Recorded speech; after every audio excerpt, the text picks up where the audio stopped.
யாழ்ப்பாணம் நாகலாபுரம் கிடங்கில் ஏரி நிரம்பி உபரி நீர் செல்லும் ஓடையின் குறுக்கே புதிதாக கட்டப்பட்ட பாலம் ஒரு நாள் வெள்ளத்துக்கே தாக்குப்பிடிக்க முடியாமல் உடைந்துவிட்டதாக கூறி நகராட்சியை கண்டித்து அதிமுகவினர் ஆர்ப்பாட்டத்தில் ஈடுபட்டனர். இப்பகுதியில் ஏற்கனவே இருந்த பாலம் சேதமடைந்ததை அடுத்து புதிய பாலம் கட்டப்பட்டு பணிகள் அண்மையில்தான் நிறைவடைந்ததாக கூறப்படுகிறது.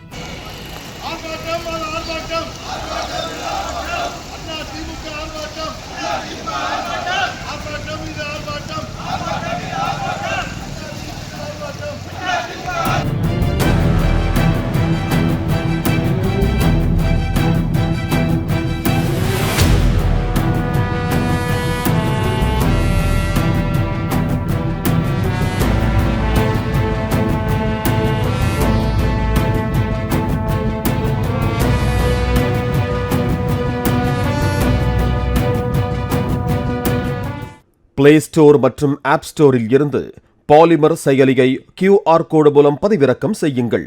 செய்திகளை உடனுக்குடன் பெறுங்கள்.